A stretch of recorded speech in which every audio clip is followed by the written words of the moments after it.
ব্যাপার কি মন্ত্রী, আজ যেন একটু তুমি বেশি উসখুস করছো। তোমার মনটা যেন কেমন উড়ু উড়ু করছে মনে হচ্ছে। সত্যি মহারাজ, আপনার চোখে ফাঁকি দেবার উপায় নেই। একটু এদিক ওদিক হয়েছে কি ব্যাস অমনি ধরে ফেলেছেন। ধরলে কি হবে? আপনি তো খালি পালাই। না মানে ওই ফলের তো আর ছলের অভাব নেই, তাই বলছিলাম। দেখেছেন মহারাজ, গোপাল কেমন তাল বুঝে আমাকে গাল দিচ্ছে। না না গোপাল, এই সব ছেড়ে আমরা বরং মন্ত্রীর উসখুস করার কারণটা নিয়ে অনুসন্ধান করি। কিন্তু মহারাজ, কেঁচো খুঁজতে গিয়ে আবার কেউটে বেরিয়ে পড়বে না তো? মন্ত্রীমশাইকে বলতে না দিলে আমরা আসল ব্যাপারটা জানবো কি করে? আর আর বলতে না পারলে তো ওই মন্ত্রী মশাইয়ের পেটের মধ্যেই কথাটা গুড়গুড় গুড়গুড় করবে। গুড় গুড় গুড় গুড় নয়, একেবারে ডুব ডুব ডুব। সে আবার কি? সামনেই তো শিবরাত্রি, আমার যে প্রচুর কাজ মহারাজ। কাজ না অকাজ? না না না না না না, কাজ আছে বই কি। তোমার শ্বশুর বাড়ির পাশেই যে শিব মন্দির। সাধে কি বলি, মহারাজের সব দিকে খেয়াল থাকে। বেশ তো, তা এবার না হয় থাক। কিন্তু আমার যে ছোট্ট একটা প্রস্তাব ছিল মহারাজ। হ্যাঁ হ্যাঁ, বলো বলো বলো, কি তোমার প্রস্তাব গোপাল?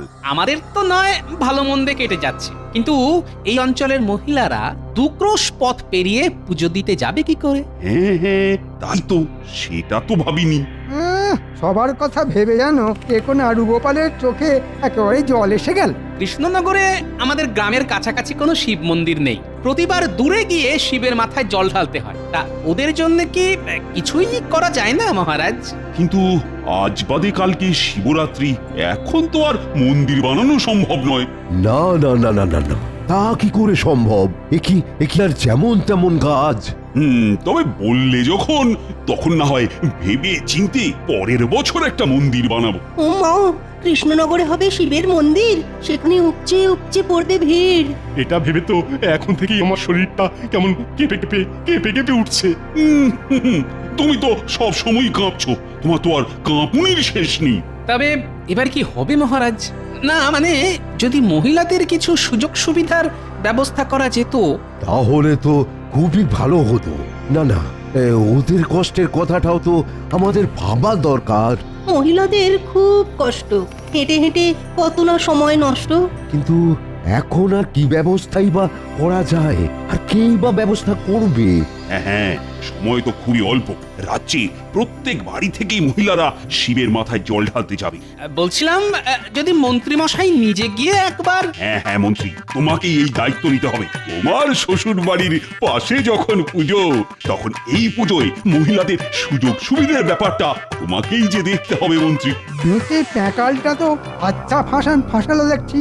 তবে আমিও দেখাচ্ছি এই ফাঁস কেটে কি করে বেরিয়ে আসা যায়। কি হলো? আবার সেই বিড়বিড় করছো? না মানে আমি বলছিলাম যে মহিলারা কষ্ট করে শিবের মাথায় জল ঢালতে যান বলেই তো শিবও খুশি হয়ে ওদের মনোবাঞ্ছা পূর্ণ করেন মহারাজ। একদম খাঁটি কথা। কষ্ট না করলে কেষ্ট মানে ওই শিবের আশীর্বাদ পাবে কি করে? হ্যাঁ, মহিলারা ভক্তি দিয়েই কষ্টকে জয় করবে। তাই যেমন চলছে তেমনই চলতে দিন না মহারাজ। না, মনে হচ্ছে এত বলেও কাজের কাজ কিছুই হলো না। কিন্তু মহিলাদের যদি কোনো অসুবিধে হয়, না না না না, মন্ত্রী যখন বলছে তবে তাই হোক। আপনি কিচ্ছু ভাববেন না। আরে বাবা, আমি তো পাশে থাকবই, সব সময় সাহায্যের হাত বাড়িয়ে দেবো। আর এই তালে কিছু আমিও নেব। সত্যি মন্ত্রী মশাইয়ের ওপর ভরসাও করা যায়, এমন ভরসার লোক আর কজন আছেন? ওনার উপর ভরসা করে করেই তো পোশাকার ফর্সা হয়ে যাচ্ছে। না না না না না, মন্ত্রী যখন বলছে তবে তাই হোক। আপনি একদম চিন্তা করবেন না, আমি যখন আছি তখন সব সামলে দেব। মন্ত্রী তো নয় যেন সর্বঘটে কাঠালি কলা। তবে এর পেছনে আর কি খেলা আছে সেটাও একটু নেড়ে চেড়ে দেখতে হবে। চলো চলো তাড়াতাড়ি ধোয়া ধুই সেরে ফেলি, এখনো যে পুজোর কোনো জোগাড়ই করা হয়ে ওঠেনি। ওহ, কখন যে করবো কে জানে। আরে বাবা, আমাদের কি আর একটা কাজ? ও সংসারে যেন কাজের আর শেষ নেই। তবে কাজ থাক আর নাই থাক, মাথার উপর মহাদেব আছেন, উনি সব সামলে দেবেন। আর সেই জন্যই তো কাল বাবার মাথায় জল ঢালতে হবে। বাবা খুশি হলে আমাদেরও সব দুঃখ কষ্ট দূর হবে। সে না হয় হবে, তবে জল ঢালতে তো যেতে হবে সেই 2 ক্রোশ দূরে। আহা, তা বলে কি আর জল ঢালতে যাবো না? এই দিনটার জন্যই তো আমরা সারাটা বছর অপেক্ষা করে থাকি, তাই না? ঠিক বলেছো, শিবের মাথায় জল ঢালবো, সবাই উপোস করে থাকবো। তবে তো আমার ঘরে যে ভোলা মহেশ্বরটি আছেন, তিনিও শান্ত হবেন। কাজে কমের আর মতি আসবে গো।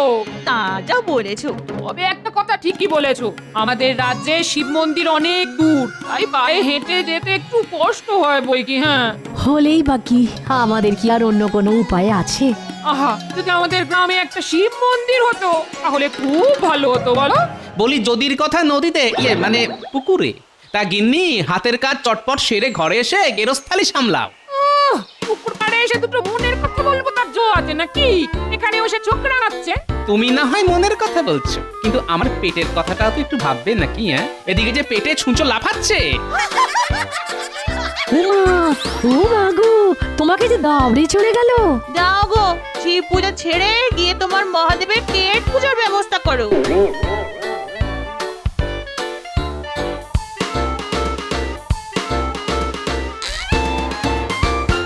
যাক, এসেছো তাহলে। আমি তো ভাবলাম বুঝি ধুতে ধুতেই বেলা পার করে দেবে। না এসে উপায় আছে? লোকজনের কাছে আমার মান সম্মান কিছু রাখলে না। সে কি গো, আমি আবার কি করলাম? না না, তুমি আবার কি করবে? করলাম তো আমি। কাজকর্ম শিখে তুলে দিয়ে বসে বসে গল্প করছি। ও কি জ্বালা, মিজাজ যেন একেবারে সপ্তমে চড়ে আছে। মেজাজ আমি দেখালাম না তুমি? হ্যাঁ, উনি যেন একাই খেটে খুঁটে এলেন, আর আমি যেন পালঙ্কে শুয়ে গড়াগড়ি খাচ্ছিলাম। হ্যাঁ, সে তুমি যাই খাও, এখন আমাকে কিছু খেতে দাও দেখি। গরম গরম ফুলকলুচি আর বেগুন ভাজা কতদিন যে পাতে পড়েনি গো। বলি এই সবে মাত্র পুকুর থেকে আসলাম, আর আসতে না আসতেই ভয় না। এতদিন জানতাম পুকুর থেকে ডুব দিয়ে এলে মানুষ ঠান্ডা হয়, কিন্তু তুমি যে দেখছি গরম হয়ে আছো। গরম হবো না? বলি নিজেরটা ছাড়া তুমি আর কিছু বোঝো? নাও এবার ঠেলা সামলাও। কি আবার সামলাবে? তোমার মুহূর্ত আমার জানা আছে। তুমি কৃষ্ণনগরের রাজসভার সভাসদ। তা সভাসদ হয়ে কি কাজের কাজটা করলে তুমি শুনি? আহা, চুপছো কেন? আরে কি হয়েছে সেটা বলবে তো নাকি? এত বড় রাজবাড়ি, এত বড় রাজপ্রাসাদ, আর রাজবাড়ির ধারে কাছে একটা শিব মন্দির নেই? আর শিবরাত্রির পুজো দিতে চলো, একবারে 2 ক্রোশ রাস্তা হেঁটে চলো। আরে বাবা, তোমাদের কষ্টের কথা ভেবে আমি কি মহারাজের কাছে দরবার করিনি ভেবেছো? খুব করেছো, করে একেবারে আমার মাথা কিনে নিয়েছো গো। এই যা মেজাজ দেখছি, তাতে মনে হচ্ছে এক্ষুনি দানা পানি জুড়বে না। না না, গিন্নির কচকচানি শোনার থেকে পেটে কিল মেরে রাস্তায় রাস্তায় ঘুরে বেড়ানো ঢের ভালো।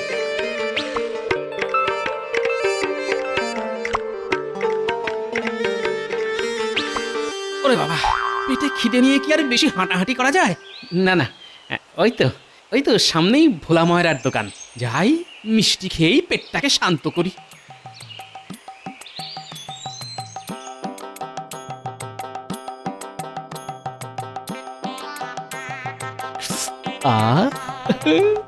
কত রকমের মিষ্টি একেবারে থরে থরে সাজানো আছে। আহা আহা, কোনটা খাই আর কোনটা না খাই। তা কোনটা খাবে কিছু ঠিক করলে? না না, শোনো, এটা ওটা ছেড়ে দিয়ে না, তুমি না হয় কটা রসগোল্লাই দাও। নরম নরম রসগোল্লা খেয়েই না হয় গরম গরম খিদেটা সামলাই।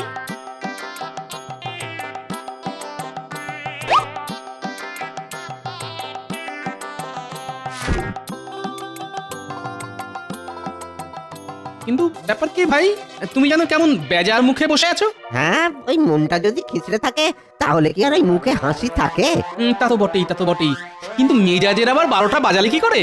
আরে সকাল সকাল তো ওই গিন্নির সাথে একচোট অশান্তি হয়ে গেল। ও, তাহলে শুধু আমি একা নয়, তুমিও একই জ্বালায় জ্বলছো। শিবের মাথায় কালকে ওই শিবরাত্রি উপলক্ষে জল ঢালতে যাবে, কিন্তু শিব মন্দির তো ওই 2 ক্রোশ দূরে। আচ্ছা আচ্ছা, তুমি বলো গোপাল, হ্যাঁ এতে আমার কি করার আছে? না না, তুমি আর কি করবে? তুমি কি আর শিব ঠাকুর হয়ে গাছের তলায় বসে পড়বে, না রাতারাতি মহারাজকে বলে মন্দির বানাবে? হ্যাঁ, আরে সেই জন্যই তো এখানে বেজার মুখে বসে আছি। যখন আর কিছু করার নেই তখন তাই থাকো।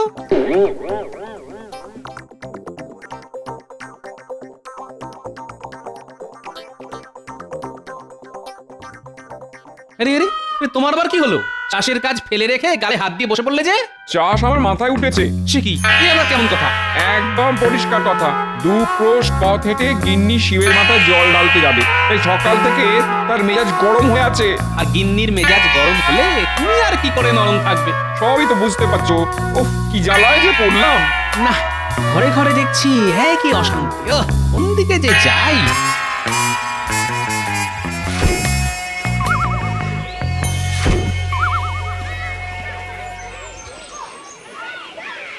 আরে আরে ওই দেখ গোপাল দাদু আসছে।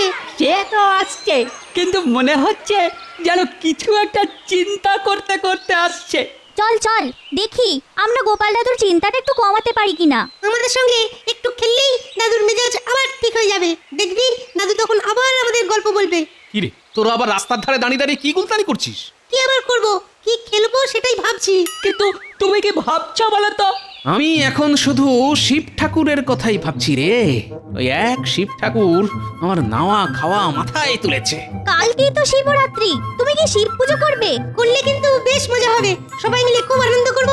তবে শুনেছি মন্ত্রী মশাই নাকি বেশ জাঁকজমক করে ওনার শ্বশুর বাড়িতে শিবের পুজো করেন। দাদু তুমিও করো না দাদু, একটা শিব পুজো করো না দাদু। সেটা খারাপ বলিসনি, কিন্তু এ কি আর মুখের কথা? তবে মন্ত্রী মশাইয়ের কথাই যখন বললি, তখন এক কাজ কর, শোন কানে কানে একটা কথা বলি তোদের।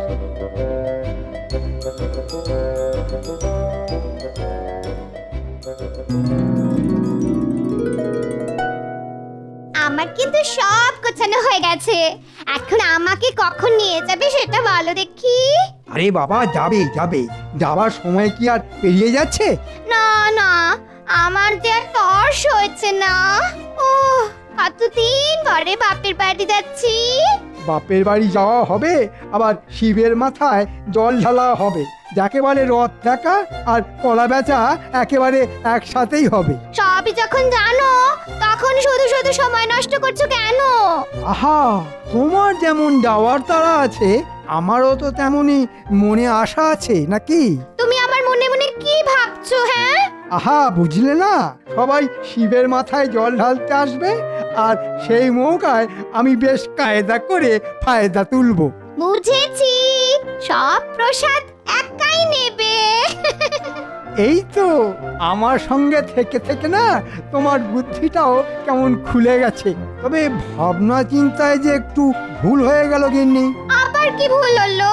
শুধু প্রসাদ নয়, শিবের ভক্তরা বাবার জন্য যেসব ভেট নিয়ে আসবে সেগুলো আমি বস্তাবন্দি করব। তোমার মনে মনে এত কিছু আছে, সে আমি কি করে জানবো? তা জেনে যখন গেলে তখন কয়েকটা বস্তা নিয়ে নাও সঙ্গে। এক্ষুনি নিয়ে নিচ্ছি, এক্ষুনি, তুমি কিচ্ছু ভেবো না। না না না, আমি তো এখন শুধু ভাবছি কাল আমি কি কি জেরাবো। কিরে সব শুনলি তো? এবার বুঝলি তো গোপাল দাদু কেন আমাদের এখানে নজর রাখতে বলেছিল?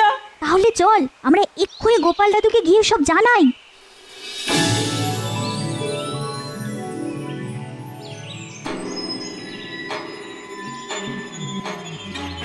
ও তাহলে এই ব্যাপার, এই জন্যই মন্ত্রী মশাইয়ের অত ফুর্তি। হ্যাঁ, মন্ত্রী নয়, উনি তো ষড়যন্ত্রী। ঠাকুরের নাম করে নিজের বস্তা ভাড়ার মতলব করছেন। গোপাল দাদু তুমি এসব শুনে চুপ করে বসে থাকবে? না না, চুপচাপ বসে না থেকে টুকটাক কিছু করতে হবে। মা তো বলে ঠাকুর সব জায়গায় আছে, তবে ঠাকুরকে পুজো করতে সেই অত দূরেই যেতে হবে। আমার মা তো বলে মানুষের মধ্যেই নাকি ভগবান আছেন। তবু সবাই অত দূরে জল ঢালতে যাবে, ওখানে গেলে কি হবে? কি আবার হবে? লাভের লাভ তো মন্ত্রী মশাইরই হবে। না না না না না, এমন কিছু করতে হবে যাতে মন্ত্রীর লাভের গুড় পিঁপড়েতে চাটবে। তোরা এখন বাড়ি যা।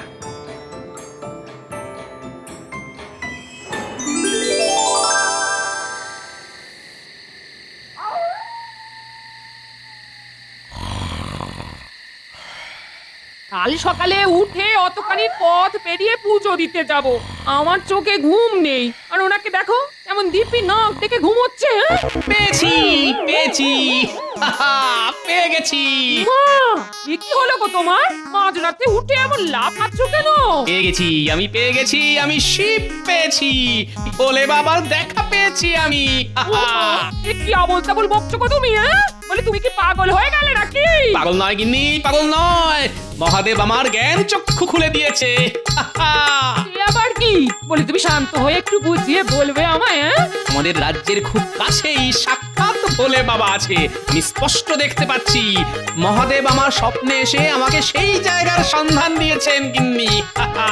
বলো কি শিব ঠাকুর তোমার স্বপ্নে এসেছেন? তাহলে চলো আমাকে তার কাছে নিয়ে চলো। হ্যাঁ, শুধু তুমি কেন, তোমার মতো আর যারা বাবার ভক্তরা আছে সবাই যাবে।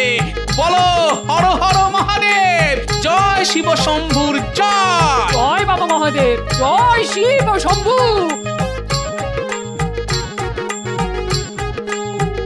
হর হর মহাদেব, জয় শিব শম্ভুর জয়। জয় শিব ঠাকুরের জয়। কিন্তু আমরা যাচ্ছি কোথায়? আরে শুনলি না, গোপাল দাদা স্বপ্নে শিব ঠাকুরকে দেখেছেন। আরে তাহলে কি আমরাও তো দেখা পাবো? আরে সবাই ওর পিছু পিছু এসো গো, পিছু পিছু। ও যখন বলছে তখন আমরাও ঠিক শিবের দেখা পাবো গো, শিবের দেখা পাবো। এত রাতে জলা জঙ্গল পেয়ে কত দূরে যে যেতে হবে কে জানে। না, গোপালের পাল্লায় পড়ে শেষে না আবার নতুন কোনো বিপদ হয়। ওই তো ওই ওই, ওই বেলগাছের তলায় বাবা আছেন। কোথায় গো? আমি তো কিছু দেখতে পাচ্ছি না গো। আরে বাবা দেখো দেখো, একটু ভক্তি ভরে মন থেকে বাবাকে ডেকে দেখো। আরে আরে, তাই তো তাই তো, ওই তো কি যেন একটা পড়ে আছে না? হ্যাঁ হ্যাঁ হ্যাঁ, ওই তো ওই তো একটা শিলা মূর্তি। ওই শিলাকেই আমরা শিব জ্ঞানে পুজো করবো। জয় ঠাকুর, জয় ঠাকুর। হ্যাঁ ঠিক বলেছো, শিব ঠাকুর তো বেল গাছের তলাতেই থাকেন। না, বাবা আমাদের সবার মনের কথা শুনেছেন। আমাদের যাতে কষ্ট না হয় তাই উনি নিজেই আমাদের কাছে এসেছেন। জয় ঠাকুর, জয় ঠাকুর। তাহলে সবাই মিলে বলো, জয় বাবা মহাদেব, জয় শিব শম্ভু। হর হর শিব শম্ভুর জয়। জয় মহাদেব, জয় শিব শম্ভুর জয় জয়। শিবের জয়।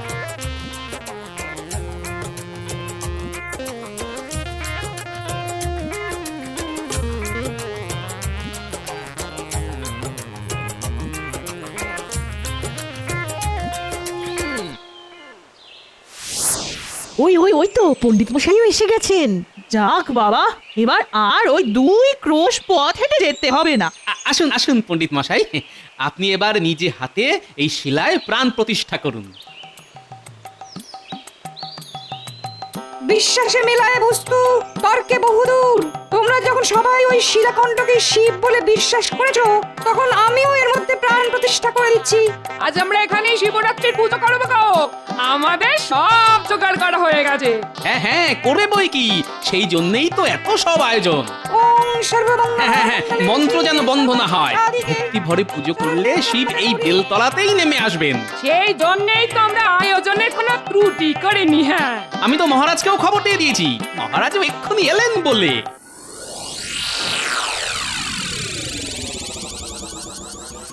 কি গো, এতক্ষণে তো ভক্তের ঢল নেমে যাওয়ার কথা গো, কিন্তু কই এখনো তো তেমন কেউ এলো না। হ্যাঁ হ্যাঁ, আমিও তো তাই ভাবছি। না না, মনে হচ্ছে কোথাও কিছু একটা গন্ডগোল হয়েছে। গোলই হোক আর চৌকোই হোক, এখন এই বস্তাগুলোর কি হবে? ধুর, রাখো তো তোমার বস্তা।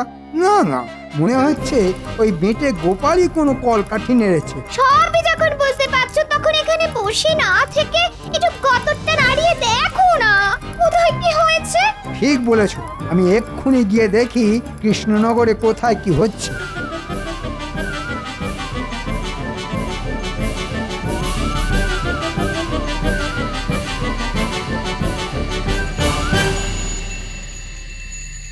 ও এইভাবে শুদ্ধ মনে ভক্তি ভরে শিব পুজো দেখে আমার মনটা শান্তিতে ভরে গেল।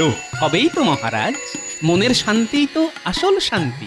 ভালোই হলো, হ্যাঁ ভালোই হলো। ওই মহিলাদের কষ্ট আর ক্লান্তিও লাঘব হলো। হ্যাঁ, এর জন্যই বলে ভগবান যা করেন মঙ্গলের জন্যই করেন। তবে মহারাজ, এখানেই কিন্তু একটা মন্দির বানাতে হবে। হ্যাঁ হ্যাঁ হ্যাঁ, হবে হবে, সব হবে। এ কি, এখানে পুজো না মানে এটা কেমন হলো? না হবার কি আছে মন্ত্রী মশাই, হলেই হয়। তা বলে কোথাও কিছু নেই এই বেলতলায় শিব পুজো হয়? শিব ঠাকুর এখানে এলো কোথা থেকে শুনে? হ্যাঁ হ্যাঁ, তবে এই একটা প্রশ্ন কিন্তু আমার মনেও অনেকক্ষণ ধরে ঘুরপাক খাচ্ছে। না না, ঘুরছে যখন তখন না হয় থামিয়ে দেবার ব্যবস্থা করছি। বলো তো গোপাল, এই শিব ঠাকুরের রহস্যটা কি? তাহলে গোড়া থেকেই বলি। কাল যখন জানলাম ঘরে ঘরে মা বোনেরা ওই 2 ক্রোশ পথ হেঁটে জল ঢালতে যাবে কষ্ট করে, আর এটাও জানলাম যে মন্ত্রী মশাই ফাঁক তালে নিজের ট্যাঁক ফোড়বেন সেই সুযোগে, তখনই কি হলো গোপাল? তখনই আমার মাথায় একটা বুদ্ধি খেলে যায়। আমি নদীর পাড় থেকে একটা শিলা নিয়ে আসি, আর সেই শিলা লুকিয়ে এই জঙ্গলে বেলগাছের নিচে এনে রাখি। দেখেছেন মহারাজ, গোপাল কেমন সবার মাথায় টুপি পরিয়ে পুজোর নামে ক্ষমতাবাজি করছে? ভাওতা নয়, ঈশ্বর সর্বভূতে অবস্থিত, তাই দূরে যাওয়ার কোনো দরকার নেই। মন্দির মানেই মন দ্বার, তাই মনের দরজা খুললেই সর্বভূতে ঈশ্বর দেখতে পাবেন মহারাজ। ঠিক বলেছ গোপাল, ঈশ্বর সর্বত্র, সেটা পাথর হোক বা নুড়ি কাঁকড়, যাই হোক না কেন, জয় বোম ভোলে। গোপালের বক্তব্য যথার্থ। আর আমি যখন বিশুদ্ধ উপাচারে এই শিলায় প্রাণ প্রতিষ্ঠা করেছি, তখন এখানে পুজো করতে কোনো দোষ নেই। জয় মহাদেবের জয়। এইখানেই এবার থেকে পুজো হবে, আমরা আর কেউ কোথাও যাব না। একেই বলে কারোর পৌষ মাস তো কারোর সর্বনাশ। তবে এসো আমরা সবাই প্রতিজ্ঞা করি, এবার থেকে শুধু শিলাখণ্ড নয়, এতেই আমরা ভক্তি ভরে শিব পুজো করব সবাই। তারপর হবে সকল রাজ্যবাসীর জন্য ভুরি ভোজন। একদম ঠিক বলেছেন মহারাজ। জয় শিব শম্ভু। এটাই তো আসল পুজো মহারাজ। প্রথমে শিব পুজো, তারপর মানে ওই জীব পুজো। জয় বাবা ভোলেনাথ।